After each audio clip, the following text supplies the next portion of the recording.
What do you think about Tua returning this week, Lawrence?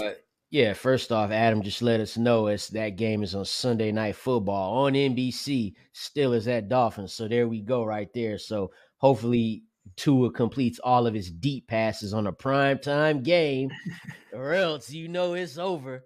But yeah, the narratives will be strong in this one. Yeah, definitely. So yeah, like you just mentioned, the Steelers tightened up a little last week against the Bucks.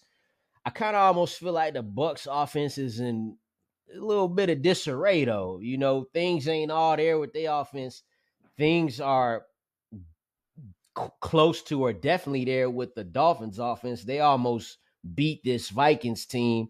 Teddy Bridgewater threw for over 300. That tells you what you need to know right there. They was right in the thick of that game. Jalen Waddle ended up losing the fumble there. So you get Tua back in there.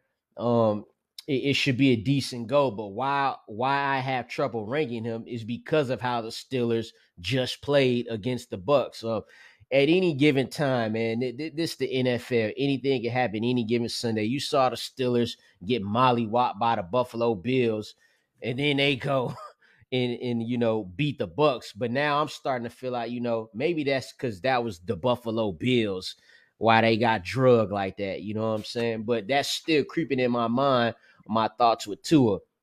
Still, even with that game versus the Bengals, when he left early, he's still the 10th best quarterback in fantasy on a points per game basis. Entered that Bengals game as the quarterback 6. So you got some hope there. The last time I ranked Tua, I had him as QB7 that week in week 4 versus the Bengals.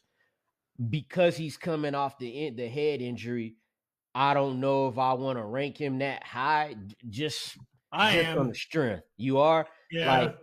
Like I don't think the Steelers is going to do that. Like, there's no TJ Watt. I don't know what's up with Minka Fitzpatrick. They got these backup cornerback. Like, handling, Tom Brady. All you got to do is get pressure on Tom Brady. That tears everything up for that offense.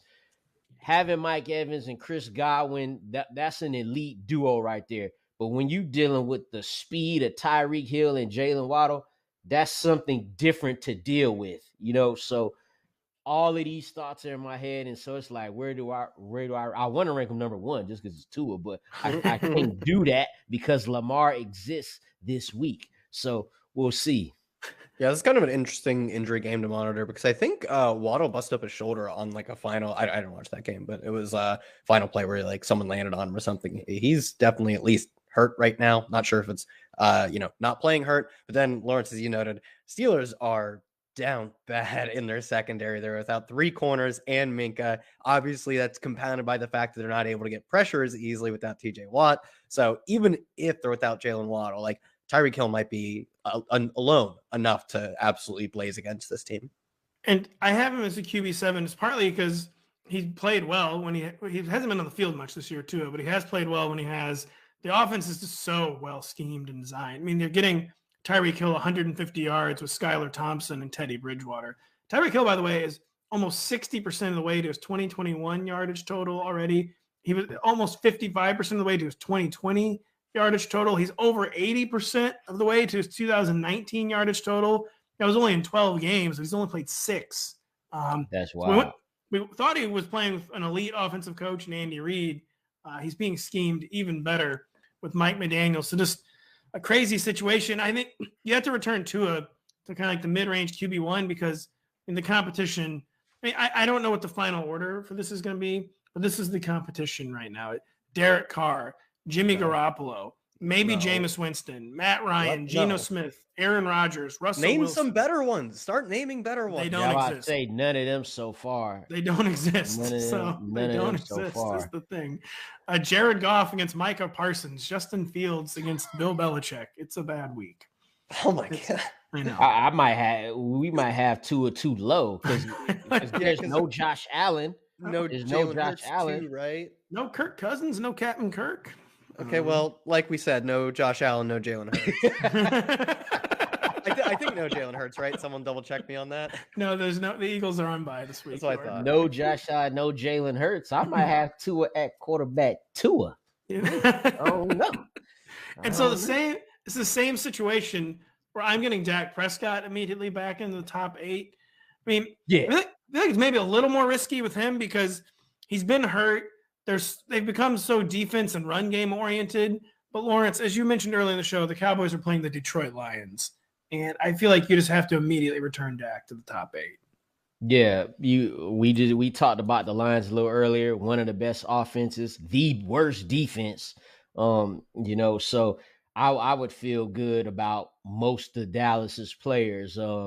Even if somehow Dalton Schultz could get back to playing here, he's been successful with Dak. So I actually like Michael Gallup too. Now that Dak is back, yeah.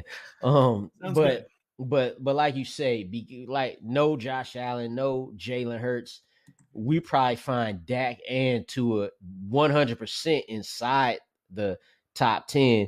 It's just about, maneuvering it and seeing who goes where, and both have, good matchups. Both of these guys have good matchups. So it should definitely be interesting.